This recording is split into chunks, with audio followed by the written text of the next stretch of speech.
Hello everyone, welcome to target for IQ. Myself Ravindra Kumar. तो जैसा कि आप जानते हैं कि हमारी तरफ से आपका राजस्थान जेएलओ के लिए स्पेशल बैच हिंदी के लिए चल रहा है। उसी पर हम एक इम्पोर्टेंट टॉपिक की चर्चा करेंगे जो है आपका कारक या परिसर्ग या परसर्ग जिसको बोल देते हैं। ठीक है, तो कारक या परसर्ग जो टॉपिक है उसको देख लेते हैं और जो जिस तरीके से क्वेश्चन पुट अप हो सकते हैं उन पर भी हम चर्चा करेंगे। तो वीडियो काफ़ी इंपॉर्टेंट होने वाला है। बाकी बैच की इंक्वायरी के लिए आपको नंबर दे दिया जाएगा डिस्क्रिप्शन में, वहाँ पर से आप उसकी पूरी जानकारी ले सकते हैं। ठीक है, चलिए, तो टॉपिक है आपका कारक। टॉपिक है आपका कारक जिसको आप बोल देते हैं परसर्ग। ठीक है, यह है टॉपिक है। टॉपिक को आपकी दोनों दृष्टि से इम्पोर्टेंट होता है, क्योंकि जो आपका एग्ज़ाम में पूछा जाता है क्वेश्चन वह पारिभाषिक तौर से भी पूछ सकता है। पारिभाषिक तौर से माने किसी की परिभाषा देकर के पूछ सकता है कि परिभाषा है और बताइए मतलब इसको क्या कहते हैं। इस प्रकार से जैसे संज्ञा शब्दों की विशेषता बताने वाले शब्दों को हम क्या कहते हैं, सर्वनाम कहते हैं। तो कहने का तात्पर्य है कि किसी भी प्रकार से वह आपसे प्रश्न पुटअप कर सकता है, आपको हर तरीके से तैयार रहना है। बात करते हैं हम जो कारक होते हैं। कारक में क्या होता है, इसका अर्थ जो होता है बेसिकली, कारक का मतलब जो अर्थ होता है वह होता है करने वाला। ठीक है, क्या अर्थ होता है? करने वाला। करने वाले से मतलब है जो संज्ञा या सर्वनाम शब्द होते हैं जिनके द्वारा कोई कार्य किया जाता है और जो क्रिया होती है, उन दोनों में जो आपस में संबंध स्थापित करता है वहाँ पर, जिसको हम विभक्ति कहते हैं। अवयवी शब्द भी बोल देते हैं कभी इसको, अवयवी शब्द, तो उसी को हम कारक कहते हैं। माने कि इसमें सीधा अगर हम कहें तो कहने का तात्पर्य ये है जो आपका संज्ञा या सर्वनाम है। ठीक है, संज्ञा या सर्वनाम। संज्ञा क्या बताया था आपको? संज्ञा बताया था किसी प्राणी, वस्तु, व्यक्ति, स्थान आदि के नाम को आप संज्ञा कहते हैं। सर्वनाम क्या बताया था? जो संज्ञा शब्द के स्थान पर प्रयोग किए जाते हैं वे सभी शब्द क्या होते हैं? सर्वनाम होते हैं। अब बेसिकली जो संज्ञा और सर्वनाम हैं, जिन शब्दों से किसी वाक्य में संज्ञा हो या सर्वनाम हो, कोई कार्य तो होगा ही, सिंपल है, कुछ क्रिया होगी, तो उनमें संबंध स्थापित करने के लिए कुछ विभक्ति चिन्ह का प्रयोग किया जाएगा।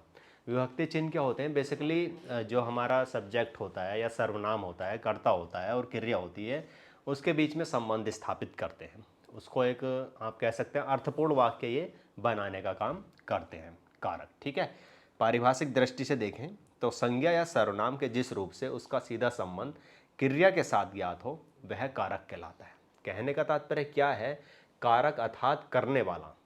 समझिएगा, हिंदी का जो गेम है वो आपका वर्डिंग्स जो हैं आपके, यानी कि शब्द जो हैं उन्हीं पर टिका हुआ है। अभी जब हम कारक करेंगे तो इसमें जितने भी कारक होंगे आपको उसमें शब्दों को समझना है कि हाँ शब्द क्या कहना चाह रहा है। आधी समझ आपको खुद ही डेवलप हो जाएगी और फिर आपका क्वेश्चन वहाँ से फाइंड करना, आंसर्स जो आपके फोर्थ ऑप्शन में दिए हुए होंगे वहाँ से चूज़ करना वो आसान हो जाता है। तो मेनली क्या है कि आपको हिंदी में शब्दों पर बहुत ध्यान देना है। अब ये कारक है आपने देख लिया, या परसर्ग है, ये परसर्ग के नाम से बहुत आता है। ठीक है, तो इसमें जो आपका प्रयोग होगा संज्ञा सर्वनाम के साथ जो क्रिया प्रयोग होगी उसमें दोनों में जो संबंध स्थापित करेगा, संज्ञा और सर्वनाम जो होगा आपका, उनमें क्रिया उसके साथ प्रयोग होगी। जाहिर सी बात है, कोई भी वाक्य हो रहा है तो क्रिया के द्वारा हो रहा है। जैसे हम क्लास ले रहे हैं तो क्लास ले रहे हैं मतलब क्रिया हो रही है। ठीक है, आप क्लास देख रहे हैं तो देख रहे हैं, क्रिया हो रही है। तो कहीं ना कहीं आप, अब इसमें सर्वनाम है, ठीक है, आप जो है, और क्रिया देख रहे हैं और आप क्लास देख रहे हैं, तो मतलब इस तरीके से जो संबंध होते हैं स्थापित होते हैं, जैसे आपने क्लास की या तुमने क्लास की, इस तरीके से जो संबंध स्थापित होते हैं वह आपके कारक में आते हैं। अब यहाँ पर समझने वाली चीज़ यह है कि हम इसके प्रकार जो हैं उसको भी अच्छे से करें। जो आपका परसर्ग या कारक है उसके जो प्रकार होते हैं ये भी काफ़ी इम्पोर्टेंट है। ठीक है, अभी तक आपने क्या देखा परिभाषा में कि संज्ञा या सर्वनाम जो शब्द हैं आपके वाक्य में जो प्रयुक्त होते हैं, संज्ञा सर्वनाम के साथ प्रयोग होने वाली क्रिया का संबंध जिन विभक्ति चिन्हों द्वारा दर्शाया जाता है वह क्या होते हैं? आपके कारक होते हैं या परसर्ग होते हैं। अब यहाँ पर ध्यान देने वाली बात यह भी है एक और बात बतानी है आपको परीक्षा की दृष्टि से। आपको एक चीज़ याद रखनी है, उद्देश्य और दूसरी होती है विधेय। बहुत मतलब इम्पोर्टेंट चीज़ है आपकी परीक्षा की दृष्टि से, क्योंकि आपका जो पेपर होगा वह मल्टीपल चॉइस क्वेश्चन का, ऑब्जेक्टिव का है। तो उद्देश्य और विधेय ये टर्म है, छोटा सा टर्म है ग्रामर का, इसको भी समझिएगा। ये होता क्या है मेनली, उद्देश्य और विधेय। उद्देश्य ये पर्टिकुलर किसी टॉपिक में नहीं है, ठीक है, लेकिन ये जानना जरूरी है, क्वेश्चन पुटअप हो सकता है। तो उद्देश्य क्या होता है, जो आपका कर्ता होता है। कर्ता कौन होता है साहब, जो कार्य को करता है, सब्जेक्ट जिसको आप इंग्लिश में बोलते हैं, ठीक है, अभी समझ में आ जाएगा। उसके बाद जो रिमेनिंग पार्ट है, जो बचा हुआ पार्ट है, वह क्या होता है आपका, विधेय होता है। रिमेनिंग पार्ट यानी कि बचा हुआ जो आपका भाग है वाक्य का, वह क्या होगा आपका, विधेय होगा, ठीक है। तो कहने का तात्पर्य है कि उद्देश्य और विधेय में मैं समझाना चाह रहा हूँ कि ये होता क्या है। अगर मैंने लिखा कि गुरुजी पढ़ा रहे हैं, गुरुजी पढ़ा रहे हैं, अब जो मेन है, जो करने वाला है कार्य को, वो संज्ञा हो सकती है, सर्वनाम शब्द हो सकता है। जैसे सर्वनाम शब्द आप है या तुम हो या वह है, ये सभी सर्वनाम शब्द होते हैं, ठीक है। वो भी शब्द हो सकते हैं। तो उसमें केवल यही जो करता है वही क्या होगा आपका, उद्देश्य होगा। विधेय क्या होगा, जो बचा हुआ पार्ट है, वह कितना भी बड़ा हो, बस आपको ये याद रखना है जो कार्य हो रहा है, जिसके माध्यम से हो रहा है, जो मेन करने वाला है, जो करता है, वह क्या है, उद्देश्य है। नंबर एक बात। बाकी जो बचा हुआ पार्ट है वह क्या आपका, विधेय है। तो ये छोटी सी टर्म थी, ठीक है। अब अगर हम आपकी परीक्षा की दृष्टि से इसमें बात करें, जो आपके कारक हैं, ठीक है, परीक्षा की दृष्टि से कभी कभी पूछ लेता है कारक कितने प्रकार के होते हैं। तो मेनली जो आपके हिंदी में कारक हैं वे 8 होते हैं। कितने होते हैं, वे आपके 8 होते हैं। 8 भेद हैं आपके कारक के, ठीक है। अब इनको समझने से पहले, जैसे संस्कृत में इनकी संख्या 6 मानी गई है, तो आपसे मल्टीपल चॉइस क्वेश्चन में नहीं पूछता है, पूछेगा भी नहीं, क्योंकि आपको हिंदी दी गई है, हिंदी से ही आपका पूछेगा कि हिंदी में कारक कितने प्रकार के होते हैं, जनरली पूछ सकता है। लेकिन वो अंदर से थोड़ा डीप जाता है, क्योंकि आपका जेएलओ की परीक्षा में थोड़ा डीप ही चलता है। तो जनरली तो पता ही होता है सबको, 8 भेद होते हैं, 8 प्रकार होते हैं, ठीक है। अब इसमें 8 जो प्रकार हैं उनको हम स्पष्ट तरीके से अच्छे से उदाहरण सहित समझेंगे। उद्देश्य और विधेय से भी आप इसकी परिभाषा बना सकते हैं कारक की, कि व्याकरण के संदर्भ में कारक शब्द उद्देश्य और विधेय के मध्य अभिष्ट संबंध स्थापित करने वाला प्रमुख तत्व है। आपको परीक्षा की दृष्टि से दे सकता है कि व्याकरण के संदर्भ में जो आपका उद्देश्य और विधेय है उसके बीच संबंध स्थापित करने वाले शब्द को क्या कहते हैं, तो आप क्या बोलेंगे कि हम उसको कारक कहते हैं, ठीक है। चलिए, इसके 8 भेद हैं। कारक के आपके कितने भेद हैं, 8। अब उसको हम नंबर वाइज करेंगे और आसानी से सीखेंगे सारी चीज़ों को, ठीक है, कोई इतना हार्डली नहीं है। मेन बात यह भी है कि आपका हिंदी जितना आप कर लें अभी परीक्षा की तिथि से पहले पहले, मतलब परीक्षा मंथ 1 महीने से पहले पहले, उतना ही अच्छा होगा, क्योंकि जितने टॉपिक हो जाएंगे, और मैं कोशिश भी करूँगा, अभी तो हमारा सिलेबस ज़्यादा से ज़्यादा पूरा करने की कोशिश हो रही है, डीपली भी कर रहे हैं। फिर मैं ऑडियो के माध्यम से भी, कुछ लाइव क्लासेस के माध्यम से भी दोबारा उनको रिवाइव कर देंगे क्लासों को, माने कि मैं दोबारा भी लाइव कराऊंगा, ठीक है। तो कहने का हमारा तात्पर्य है कि अगर कोई मार्क्स आपके 25 हैं, उसमें 25 मार्क्स का है या 50 मार्क्स का, तो हमको कम से कम 25 मार्क्स का, तो हमको कम से कम ये मान लेना चाहिए कि हमें 24 प्लस करने हैं या 23 प्लस, इससे नीचे नहीं सोच सकते हम, ठीक है। चूँकि हिंदी विषय को अगर आप ध्यान से थोड़ा बहुत भी पढ़ेंगे तो आराम से स्कोर हो जाता है, माना कि डीपली है, लेकिन करेंगे धीरे धीरे चीज़ों को, ठीक है। चलिए, तो पहला प्रकार है आपका कारक। लाइव क्लास में काफ़ी टॉपिक हो चुके हैं सभी आपके, तो लास्ट स्टेज में आपके कुछ टॉपिक बचे हैं, वही चल रहे हैं, शब्दावली चल रही है, ठीक है। तो कोशिश हो रही है कि जल्दी से जल्दी किस तरीके से कैचअप स्कोर को किया जाए। अच्छा, जो पहला प्रकार होता है वह है आपका कर्ता कारक। कर्ता कारक, अब ये क्या होता है साहब, कर्ता कारक नाम से स्पष्ट है, मतलब कर्म करने वाला कर्ता ही होगा इसमें, ठीक है, कर्ता कारक में। और इसमें जो विभक्ति होती है वह ने प्रयोग होती है। कौन सी होती है, ने विभक्ति का प्रयोग इसमें होता है। परिभाषा दृष्टि से, अगर हम पारिभाषिक दृष्टि से देखें इसमें, तो जो संज्ञा शब्द अपना कार्य करने के लिए किसी के अधीन नहीं होता, जाहिर सी बात है, जब कर्ता कारक है, करने वाला जब करता है तो वो किसी के अधीन क्यों होगा, पहली बात तो सिंपल है, जब कार्य करने वाला कर्ता किसी के अधीन ना हो, ठीक है, उसे आप कर्ता कारक कहते हैं। और इसमें विभक्ति क्या होती है, ने। विभक्ति क्या होती है अभी पता चल जाएगा आपको। जैसे गुरु जी ने पढ़ाया, ठीक है, राम जी ने रावण को मारा। अब देखिएगा आगे जैसे कर्ता ने, कर्म को, कर्ण से, इस प्रकार से कारक आएंगे, तो आपको ये कन्फ्यूज़न उसमें नहीं रखना है कि सर इसमें को भी विभक्ति है। एक वाक्य में दो विभक्ति भी प्रयोग हो सकती है, ठीक है। अभी जो फोकस कर रहे हैं हम किस पर कर रहे हैं, कर्ता कारक पर। तो कर्ता में विभक्ति कौन सी होगी, ने। पहली बात तो आपको हर कारक की विभक्ति जरूर याद रखनी है, क्योंकि आपको किसी प्रकार से पूछ सकता है, ठीक है। चलिए, गुरुजी ने पढ़ाया।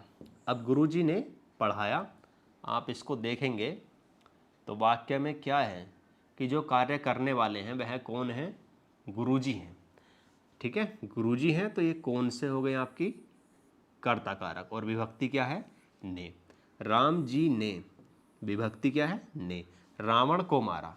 तो कहीं ना कहीं वाक्य को पहचानने का तरीका सिंपल यही है।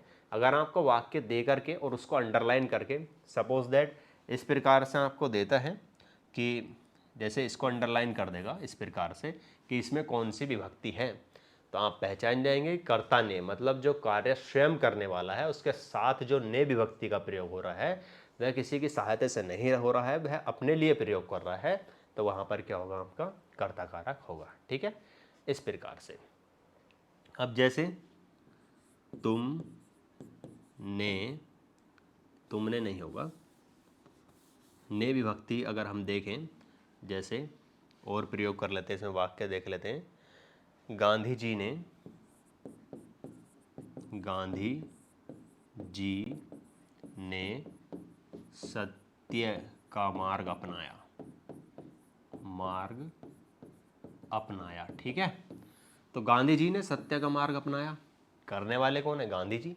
तो कर्ता कारक में वो किसी के अधीन नहीं होगा, वह स्वयं को कार्य कर रहा होगा, वही क्या होगा, कर्ता कारक होगा। दूसरा है कर्म कारक, ठीक है। आपने इसमें विभक्ति देखी कर्ता ने। अब जो दूसरा प्रकार है वह है आपका कर्म कारक। कर्म कारक को देख लेते हैं।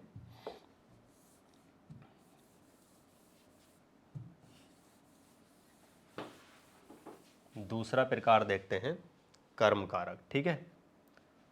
कर्म कारक देखते हैं आपका। अब पहले आपने देखा कर्ता ने, अब इसमें क्या विभक्ति होगी, को। कर्म कारक में क्या विभक्ति होगी आपकी, को, ठीक है। कर्म कारक, इसमें विभक्ति क्या होगी, को।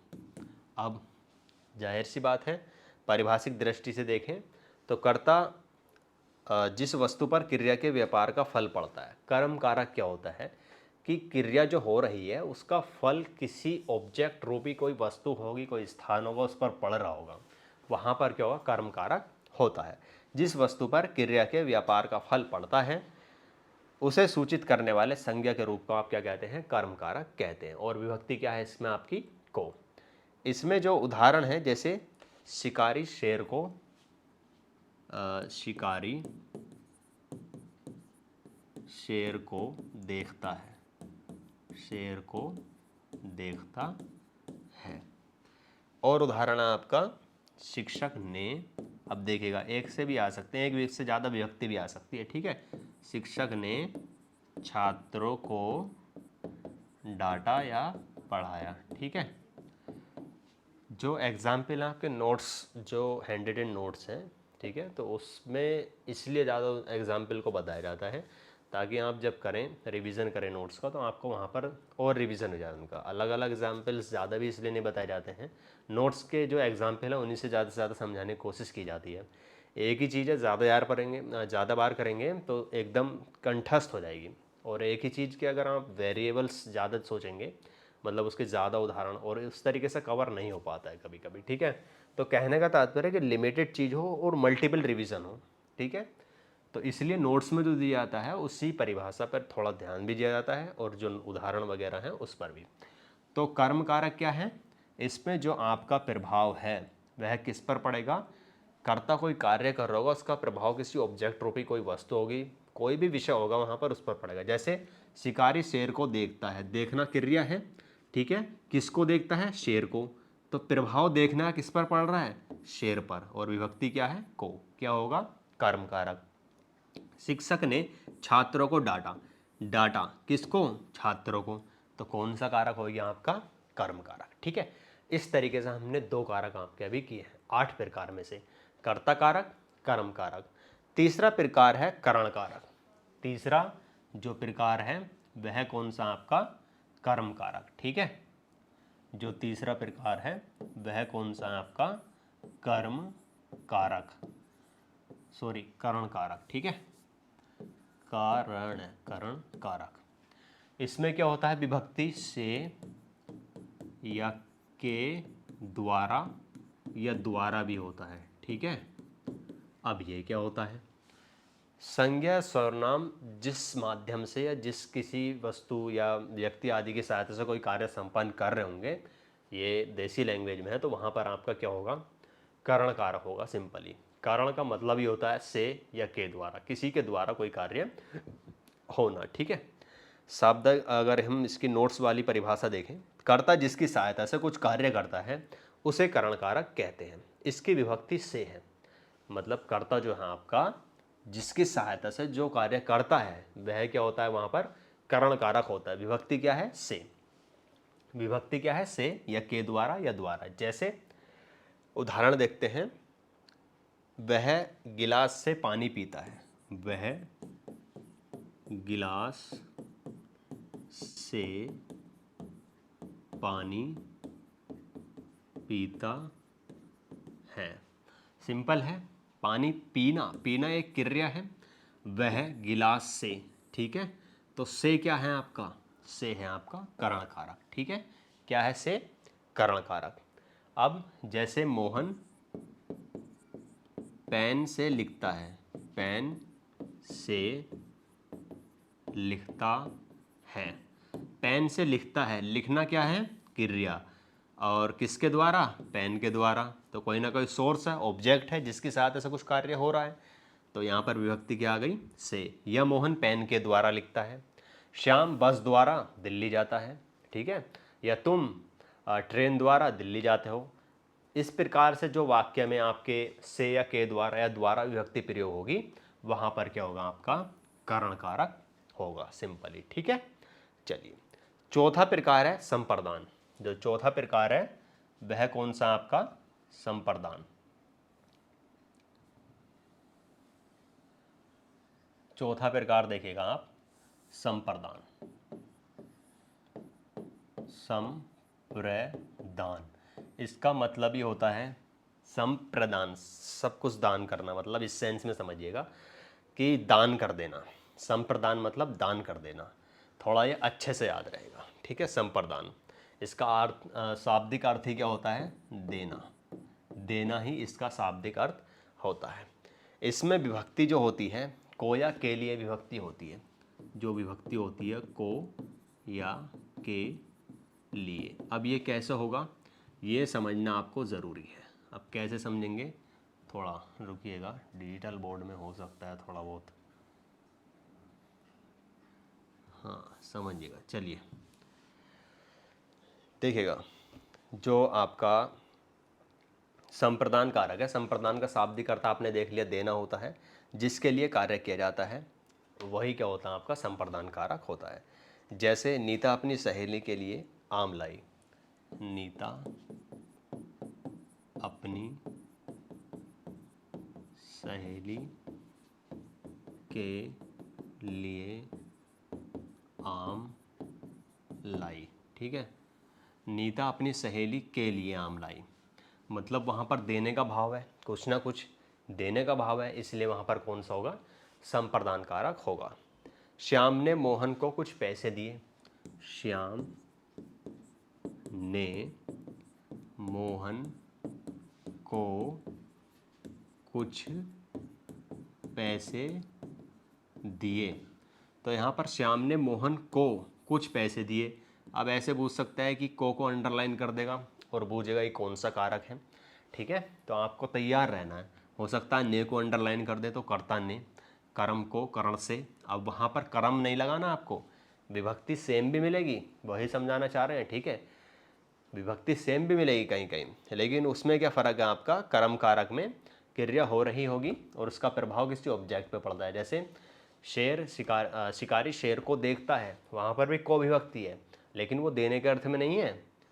को विभक्ति जो कर्म कारक है उसमें कोई देने का अर्थ नहीं है, यहाँ पर को विभक्ति का प्रयोग हो रहा है, लेकिन संप्रदान कारक का जो अर्थ है वह कुछ देने के लिए है, तभी वहाँ पर को विभक्ति का प्रयोग हो रहा है। ठीक है ना, मैं ये समझाना चाह रहा हूँ कि विभक्ति एक सी हो सकती हैं, लेकिन आपको समझना है कारक कौन सा है। संप्रदान का अर्थ ही देना होता है, उस परिप्रेक्ष्य में प्रयोग किया गया है अगर को विभक्ति को, तो वहाँ पर संप्रदान कारक आपका होगा। ठीक है, चलिए, तो संप्रदान कारक देख लिया आपने।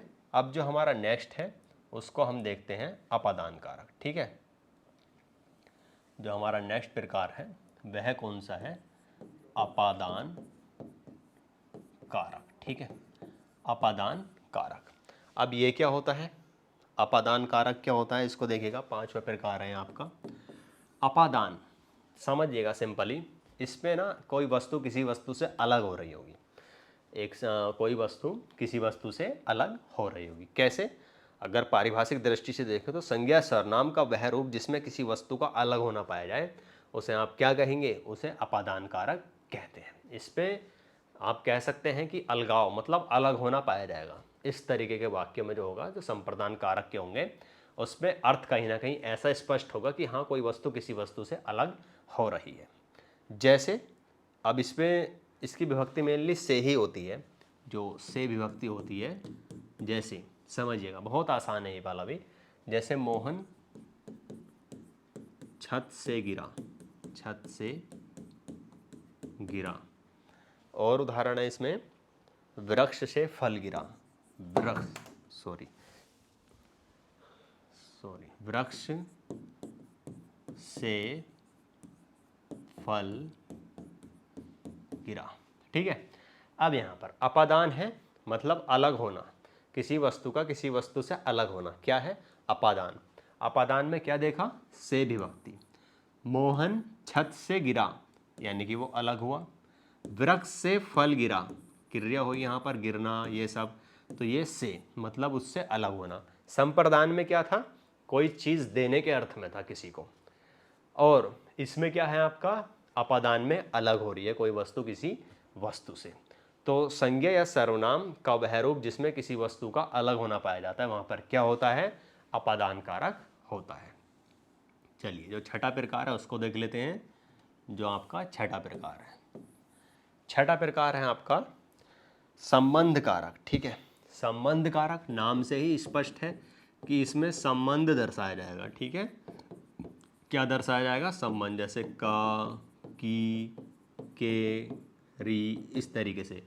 मतलब इसमें जो विभक्ति होती हैं वह संबंध दर्शाने के लिए प्रयोग होती हैं। पारिभाषिक दृष्टि से देखें, संज्ञा या सर्वनाम के जिस रूप से किसी एक वस्तु का संबंध किसी दूसरी वस्तु के साथ ज्ञात हो, मतलब संज्ञा सर्वनाम जो शब्द प्रयोग होते हैं, अगर उनका संबंध किसी दूसरे व्यक्ति या वस्तु से हो तो वहाँ पर जो विभक्ति प्रयोग की जाती है वह क्या कहलाती हैं, आपकी संबंध कारक कहलाते हैं। ठीक है, और विभक्ति क्या होती है, का, की, के। जैसे बहुत आसान है, यह राम का घर है, राम का घर है। अब संबंध है, कारक है, तो जाहिर सी बात है कि संबंध ही दर्शाया जाएगा। घर किसका है, राम का, तो इसमें यहाँ पर संबंध दर्शाने के लिए किस विभक्ति का प्रयोग हुआ है, का। ठीक है, जैसे भारतेंदु जी के नाटक लोकप्रिय हैं, भारतेंदु जी के नाटक लोकप्रिय हैं। तो भारतेंदु जी के यहाँ पर क्या है, नाटक लोकप्रिय हैं। तो यहाँ पर आपने देखा, यहाँ पर क्या विभक्ति है, नाटक लोकप्रिय है। ठीक है, किसके नाटक, भारतेंदु जी के। तो इसलिए यहाँ पर कौन सी विभक्ति होगी आपकी, संबंध कारक की विभक्ति होगी। तो कारक कौन सा होगा आपका? संबंध कारक। यह साइकिल, जैसे कह सकते हैं कि यह साइकिल मोहन की है, मोहन की है। तो यह साइकिल किसकी है? मोहन की। संबंध दर्शाया जा रहा है, यहाँ पर विभक्ति क्या है? की। तो संबंध कारक भी देख लिया। अब जो हमारा 7वां प्रकार है अधिकरण कारक, उसको भी देख लेते हैं। ठीक है, अधिकरण कारक को देख लेते हैं, जो 7वां प्रकार है। 7वां प्रकार कौन सा है? अधिकरण कारक। अधिकरण समझिएगा, अधिकरण करना होता है मतलब कोई चीज़ है और उस पर कोई चीज़ रख दी जाती है। जैसे आप कुर्सी पर बैठे तो आप एक तरीके से अधिकरण हुए, कुर्सी ने आपको अधिकरण कर लिया। आप छत पर हैं, कोई बड़ी वस्तु होगी और उसमें छोटी चीज़ समाहित हो जाए, इस पर तरीके से समझिएगा, तो वहाँ पर क्या होगा? अधिकरण कारक होता है। सामान्यतः मतलब आप ऐसा कह सकते हैं, कोई वस्तु किसी वस्तु पर रखी हो, वहाँ भी अधिकरण कारक होगा। कोई वस्तु किसी वस्तु में है, वह भी अधिकरण कारक होगा। ठीक है, क्रिया या आधार को सूचित करने वाली संज्ञा या सर्वनाम के स्वरूप को अधिकरण कारक कहते हैं। मतलब जो क्रिया है या आधार है, वहाँ पर जो सूचित करने वाले शब्द हैं कि आखिरकार ये जो आधार है उसका क्या है, ठीक है, प्लेस है, क्या है, किस में है, किस में नहीं है, तो वहाँ पर जो शब्द प्रयोग होते हैं उसी को आप कहेंगे अधिकरण कारक। इसमें विभक्ति में, पर, ये सभी होती हैं। में, पे, पर। जैसे मोहन कुर्सी पर बैठा है, मोहन कुर्सी पर बैठा है। तो मोहन कुर्सी पर बैठा है मतलब अधिकरण का मतलब ही क्या है? अधिकरण किया हुआ है किसी वस्तु द्वारा। ठीक है, तो किस पर बैठा है? कुर्सी पर। तो यहाँ पर क्या होगा आपका? अधिकरण कारक होगा। जैसे रमेश छत पर है, रमेश छत पर है। ठीक है, कहाँ पर है रमेश? छत पर। तो यहाँ पर सीधा सीधा उसका अधिकरण जो किया हुआ है छत द्वारा, यानी कि किसी वस्तु का अधिकरण किया गया है, किसी वस्तु के लिए अधिकरण किया गया है, और जो उसमें संबंध स्थापित करने के लिए शब्द आ रहे हैं वही क्या आपके अधिकरण कारक होते हैं। ठीक है, ये 7वां प्रकार था आपका। अब इसके हम 8वें प्रकार पर चलते हैं, जो 8वां प्रकार है आपका कारक का, और ये हमारा लास्ट प्रकार है। ठीक है, कारक का संबोधन कारक बहुत हल्का है। संबोधन, संबोधन नाम से ही स्पष्ट है, संबोधन कारक।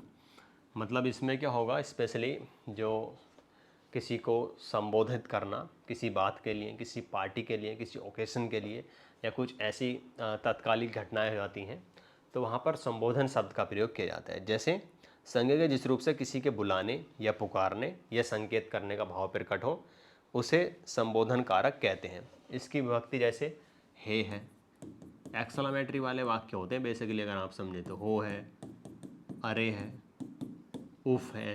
ठीक है, संबोधन से ही तो होता है, अरे आप क्या कर रहे हो, तो एक तरीके से आप उसको मतलब बूझने की कोशिश कर रहे हो, संबोधित कर रहे हो। हे ईश्वर यह है क्या हो गया। ठीक है, हे ईश्वर कृपा करो, इस तरीके से आप संबोधन कर रहे हो। ठीक है, तो ये सभी क्या होती हैं? आपकी संबोधन कारक की विभक्ति होती है। जैसे संज्ञा के जिस रूप से किसी के बुलाने या पुकारने या संकेत करने का भाव प्रकट हो, वहाँ पर आपका संबोधन कारक होता है। हे भगवान आप हमारी सुन लो, इस तरीके से बोलते हैं ना, हे भगवान अब तो सुन लो। हे भगवान अब तो सुन लो। ठीक है, या अरे आप किधर जा रहे हो, आप किधर जा रहे हो। तो ये कौन सी विभक्ति होती है आपकी? इसमें हे, हो, अरे, उफ, ये सभी विभक्ति होती हैं।